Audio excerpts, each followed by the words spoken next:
Hello students and welcome back to the virtual class of Gyan Manjari Vidyapit Bhuvan. Students, in the last session we were understanding about the evolution of the human beings, यानी कि हम इंसानों का विकास कैसे हुआ इसके बारे में हम टाइमलाइन बेस्ड स्टडी कर रहे थे। हमने ये भी देखा पहले हम आदिमानव थे, उसके बाद हम हंटर्स और गैदरर्स बने, उसके बाद हमने फार्मिंग शुरू की, राइट। सो कैसे डिफरेंट स्टेजेस स्टार्ट हुए। तो आज के सेशन में हम सीखने जा रहे हैं, right, and that is going to be the second chapter of your NCERT, and that is known as From Hunting Gathering to Growing Food, right। शिकार करना, इकट्ठा करना, वहां से लेकर पहले हम क्या करते थे, हंटिंग एंड गैदरिंग करते थे, राइट। यानी कि पहले इंसान क्या करते, पहले शिकार किया, फिर शिकार करके सारा खाना इकट्ठा किया, शिकार किया, उसे हंटिंग कहते हैं। और आसपास के वुड में से, आसपास के जंगल में से हमें जो भी खुराक मिलती थी उसे हम इकट्ठा करते थे, उसे हम गैदरिंग कहते थे। उसके बाद इंसानों ने खुद अपना जो आहार है, अपना जो खुराक है, राइट, उसे उगाना सीखा, that means the farming, right. तो आज हम सीखेंगे कि कैसे इंसानों ने, ये जो हमारा चैप्टर है, राइट, वो हमें क्या दिखाएगा कि हम हंटर्स और गैदरर्स से पहले जब हम आदि मानव थे तब वहां से लेकर हम ग्रोइंग फूड तक कैसे पहुंचे, यानी कि हम किसान कैसे बने, right. So this chapter deals with the food and the living habits of the early humans. इस चैप्टर में हम किससे डील करने वाले हैं, राइट, द फूड, राइट। हमारा फूड का हैबिट कैसा था इंसानों का पहले के समय में, उसके अलावा जीने के क्या तौर तरीके थे, लिविंग हैबिट्स हमारे क्या थे, वो भी हम देखने वाले हैं। To understand this well, let us learn how the humans evolved. उसे समझने के लिए हमें पहले ये समझना पड़ेगा कि इंसान कैसे आगे बढ़ा, उसका इवोल्यूशन कैसे हुआ, right. So we humans have evolved with time. हम इंसान जो हैं वो समय के साथ आगे बढ़ते गए, उसके साथ हमारा विकास होता रहा। Those who came millions of years before us are known as early humans. हमसे लाखों करोड़ों साल पहले जो इंसान यहाँ पे आए थे उसे अर्ली ह्यूमंस कहा जाता है, right. They are our ancestors, वो हमारे एंसेस्टर्स हैं, यानी कि हमारे पूर्वज हैं। एंड थ्रू देम, और उनकी वजह से ही, उनके द्वारा ही, we are related to apes. हम एप्स से रिलेटेड है। एप्स यानी कि एक प्रजाति है बंदर की। कई लोगों से हमने ये सुना है और ये सच भी है कि हम इंसानों का जन्म बंदरों में से हुआ था। We are evolved from the monkeys, from the apes to human, right?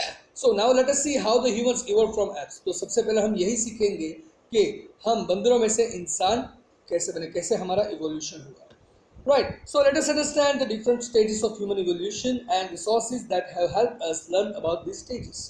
तो सबसे पहले हम ये सीखने जा रहे हैं कि हमारा ह्यूमन इवोल्यूशन जो है, राइट, वो कैसे हुआ एप से, और कौन से ऐसे सोर्सेस हैं कि जिसकी मदद से आज हम ये सारे स्टेजेस को समझ पाएंगे। सो डिफरेंट स्टेज में हम स्टडी करने वाले हैं।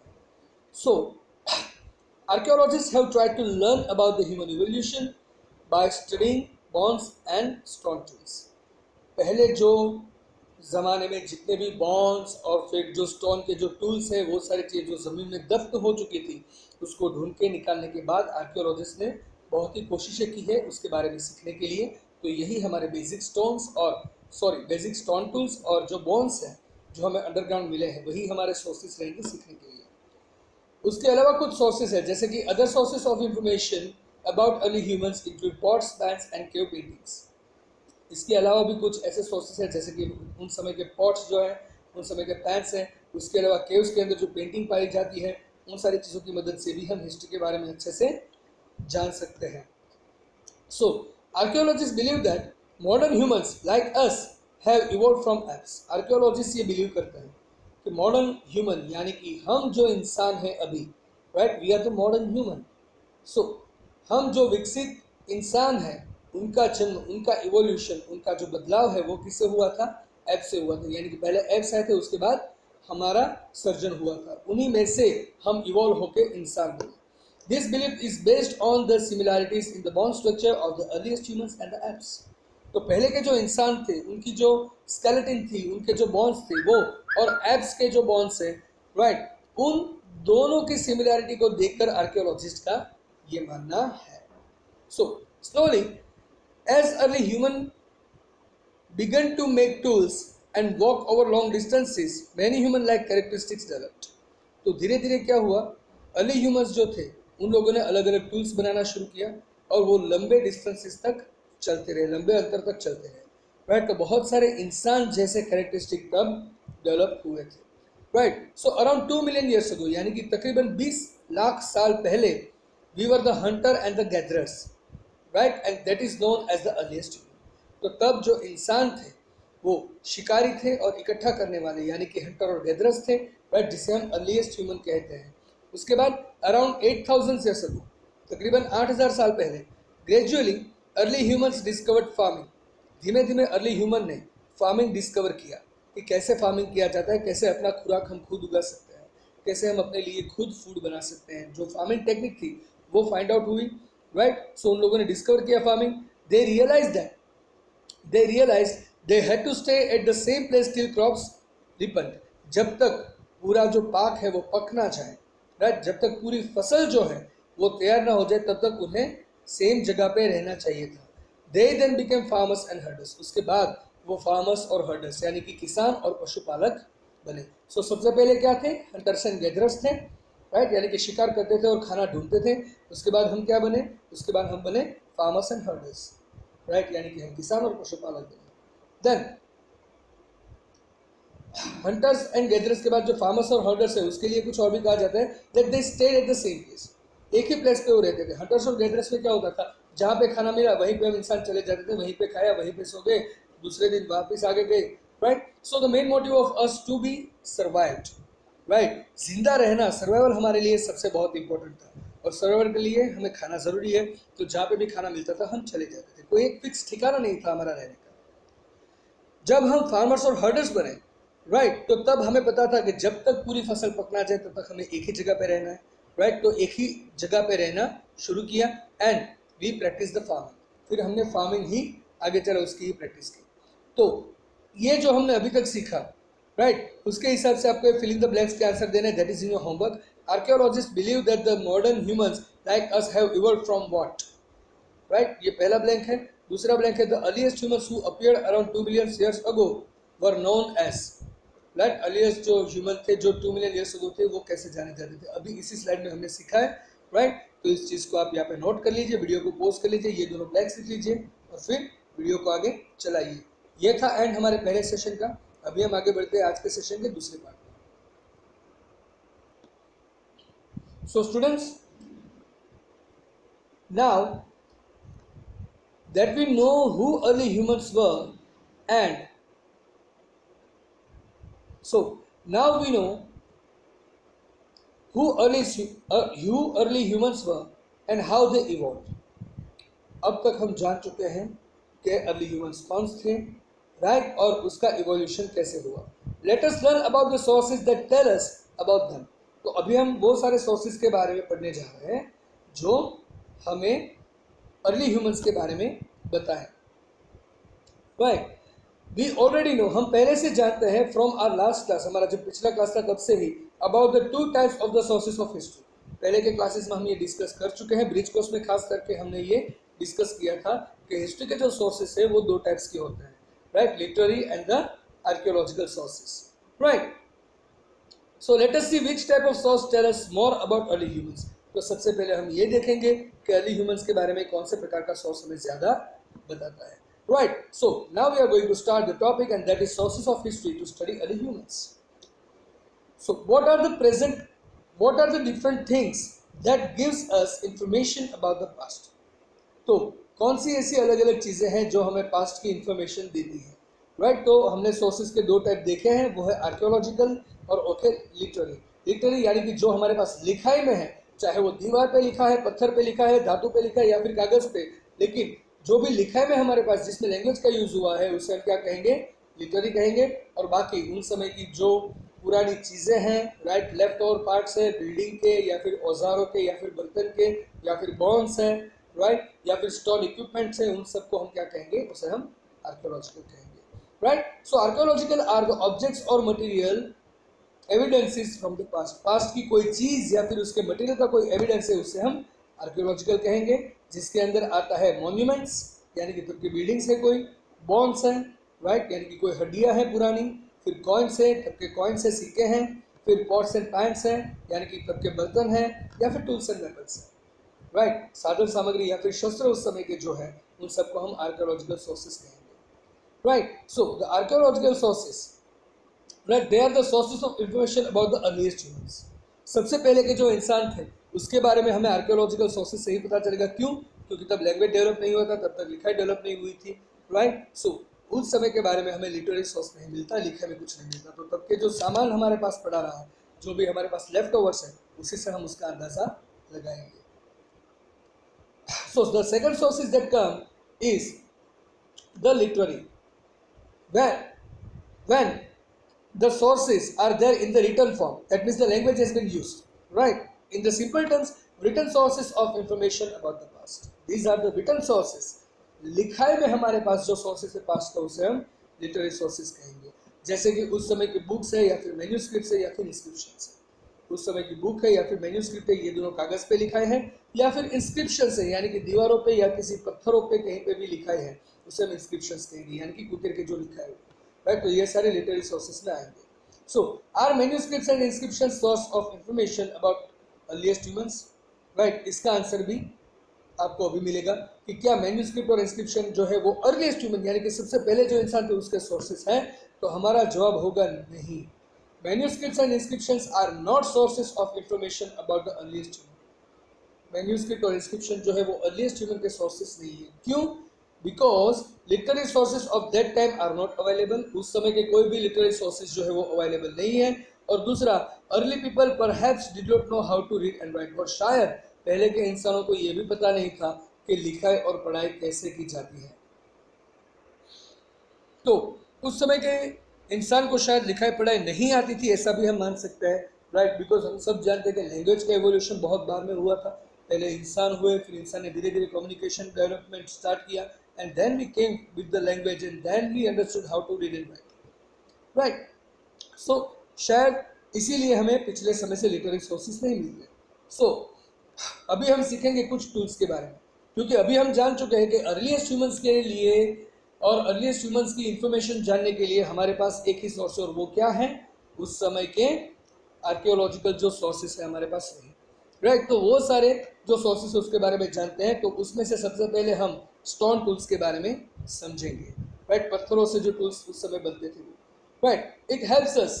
What is a tool? सबसे पहले तो कि टूल क्या होता है, एक सामान, एक साधन क्या होता है, right. It helps us to do an activity and makes our work easier.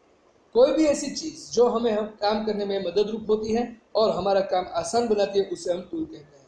For example, अगर उदाहरण देखें तो a knife is a tool that helps us to cut fruits and vegetables.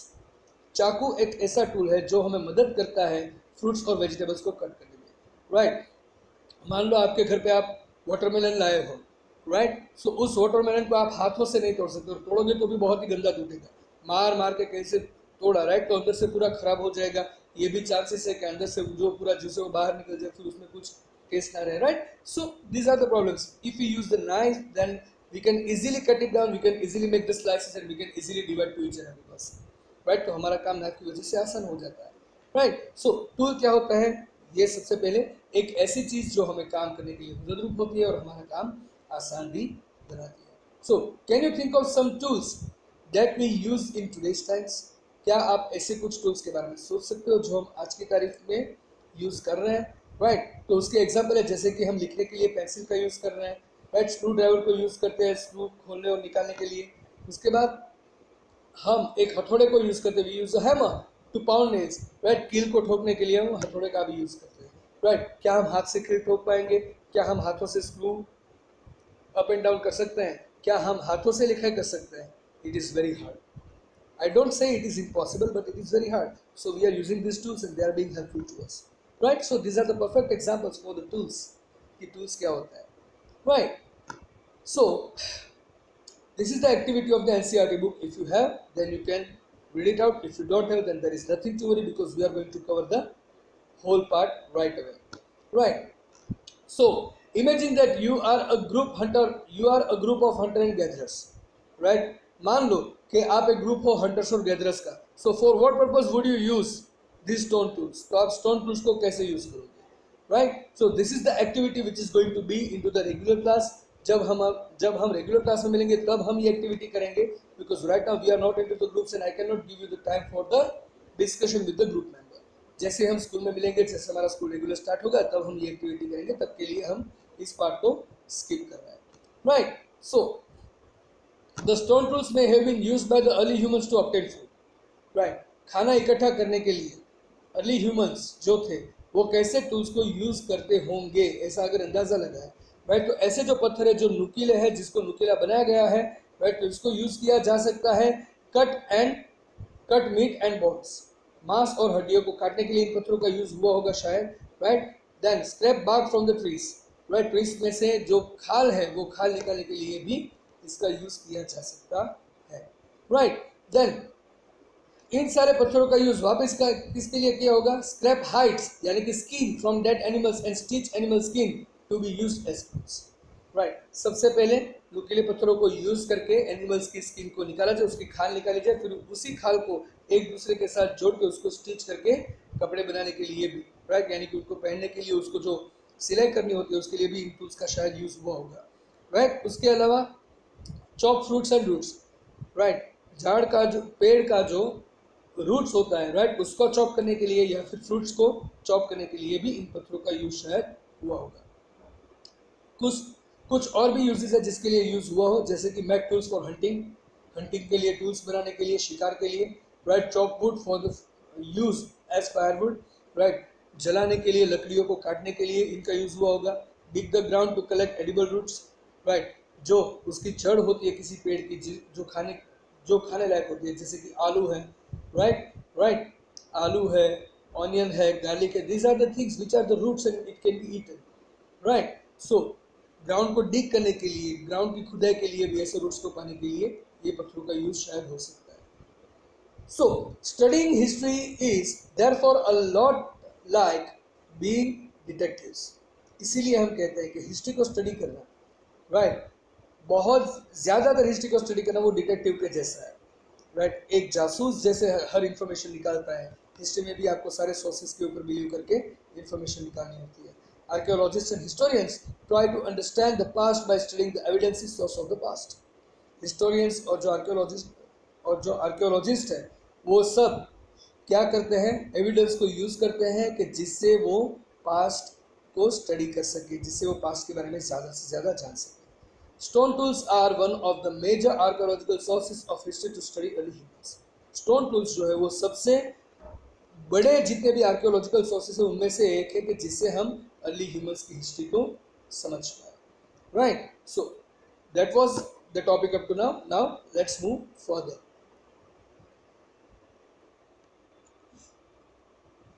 So students, अभी तक हम ये जान चुके हैं कि आर्कियोलॉजिकल सोर्सेज जैसे कि स्टोन टूल्स है या फिर बॉन्स है या फिर केव पेंटिंग्स है, राइट, उस समय के पॉट्स एंड पैन्स है, ये सारे सोर्सेज है बहुत ही इंपॉर्टेंट है इंफॉर्मेशन के लिए। कौन सी information? The information about the earliest humans, पहले के जो इंसान थे उनके बारे में जानने के लिए ये सारी चीज़ों का बहुत ही इंपॉर्टेंस रहता है, ये हमें बहुत ही हेल्प करके उसके बारे में समझने के लिए। We also learned how historians and archaeologists use stone tools as sources to study early humans. Early humans को स्टडी करने के लिए कैसे पत्थरों का यूज किया जाता है ये भी हमने इसके साथ देखा। Now let us look at another important historical source, the cave or the rock paintings. Stone tools के बारे में हमने पहले देखा, अभी हम एक और चीज के बारे में जानने जा रहे हैं और वो है केव और rock paintings as a source of history. कि जब गुफाएं थी, इंसान पहले गुफाओं में रहते थे, तो गुफाओं पे या फिर बड़े बड़े पत्थर पे जो इंसानों ने पेंटिंग किया था, राइट, उससे हम हिस्ट्री के सोर्स के जैसे यूज़ कर सकते हैं। तो कैसे उसका हम यूज़ करेंगे, कैसे हम इसके बारे में जानेंगे, ये सारी चीज़ें अभी हम सीखने जा रहे हैं। सो द केव पेंटिंग्स और रॉक पेंटिंग्स, राइट, गुफाओं में या फिर पत्थरों पे जो पेंटिंग किया जाए, यानी कि बहुत सारे, अगर आप डिस्कवरी या फिर हिस्ट्री या फिर नेशनल जियोग्राफी ऐसे कुछ चैनल देखते हो तो शायद आपने ऐसे पेंटिंग्स देखे होंगे, बहुत सारे एनिमेटेड मूवीज में भी ऐसे पेंटिंग आए हैं, right. So these are the paintings. तो ये पेंटिंग कब कब बना था, किसने बनाया था? So these are the paintings which were made by the earliest humans. So many of the caves in which the early humans lived have walls with paintings drawn on them. तो बहुत सारे ऐसे केव्स हैं कि जिसमें, बहुत सारी ऐसी गुफाएं हैं कि जिसमें पहले इंसान रहते थे, तो उनकी कई सारी दीवारें ऐसी थी कि जिसके ऊपर पेंटिंग्स ड्रॉ की गई थी, right, this are called cave paintings. और गुफाओं के अंदर दीवारों पे जो ऐसे पेंटिंग किया जाता है, ऐसे पेंटिंग्स को हम केव पेंटिंग्स के नाम से जानते हैं। सो अगर आपके पास एनसीईआरटी बुक है, again then and then you are supposed to do that. If you don't have, then don't worry, we are going to skip this activity for now, and we are going to do that further in the regular class. In your groups, observe the cave painting of page number 14 of your NCERT book. Right, what does it show? सो वो जो cave paintings हैं, अगर आपको मिल जाए तो उसमें क्या दिखाया है? सबसे पहले ये दिखाया है कि एक ह्यूमन फिगर है जो एक एनिमल के पीछे दौड़ रहा है. The human is perhaps hunting the animal. Right, so it might be the one painting like this. Right, over here you can see that the human is there. Right, it is looking at an animal, and it is likely that human is going to kill that, or human is going to hunt that animal. Right, so it was all about that. Now many such cave paintings have found in Madhya Pradesh and southern Uttar Pradesh. Southern Uttar Pradesh, right, यानी कि उत्तर प्रदेश के southern part और मध्य प्रदेश के अंदर बहुत सारे ऐसे caves हैं जिसमें ऐसी केव पेंटिंग्स पाई गई हैं. These cave paintings show wild animals drawn with great accuracy. और उस केव पेंटिंग्स के अंदर बहुत सारे ऐसे पेंटिंग्स हैं जिसमें वाइल्ड एनिमल को बहुत ही अच्छी सफाई से ड्रॉ किया गया है. Right, we can see that over there. Right, so this is the activity which we are going to discuss in the regular session. Right, that in the group we are going to discuss where Madhya Pradesh and Uttar Pradesh fall. Right, and we would use the map on page number 13 of the NCERT book. But वो हम कब करेंगे? जब हम regular class में group activity start करेंगे तभी के लिए हम इसको स्किप करते हैं. But just to give you the information, this is the Madhya Pradesh and this is the Uttar Pradesh. So it is said that in the Madhya Pradesh and the southern part of Uttar Pradesh, that means ये जो दक्षिण एरिया है उत्तर प्रदेश का, नीचे का जो पार्ट है जहाँ पर मध्य प्रदेश स्टार्ट होता है, इन सारे एरिया के अंदर ये चीज पाई जाती है. Right, so now let us just move forward in this. Again, in your groups, look at the cave painting on page number 21 of the NCERT book. Right, तो पेज नंबर 21 पे जो cave painting है वो भी हम तभी देखने वाले हैं. बट उस पेंटिंग में क्या है उसका थोड़ा सा सोर्स आपको दे रहा हूँ. The cave painting was found in a cave in France. Right, उसमें आपको एक ऐसा cave painting दिया गया है जो फ्रांस के केव में पाया गया था. These cave paintings were perhaps made on special ceremonies or by hunters before they went in search of prey. कोई स्पेशल सेरेमनी में या तो वो पेंट किया गया है या फिर हंटर्स जो थे उन लोगों ने ड्रॉ किया था कि जब वो शिकार की खोज में पहले निकले उससे पहले का वो पेंटिंग था. Right, so this all are the activities which are from the NCERT book. So we are just going to wait for the regular sessions to be started. Right, और तब तक के लिए आज के सेशन को हम यहीं पे स्टॉप करते हैं. This quiz and everything is going to be conducted into the further session only. So now let us jump directly to the homework of the day. So students, आज का आपका होमवर्क है, आप सबके पास SB तो है ही, तो SB 11 के अंदर प्रैक्टिस क्वेश्चन जो 8 है, राइट, उसमें प्रैक्टिस क्वेश्चन नंबर 8.3 है वो आपको होमवर्क में करना है. Right, I am just going to explain the question to you. The cave painting show human figures hunting animals. Early humans used bright natural colors in these paintings.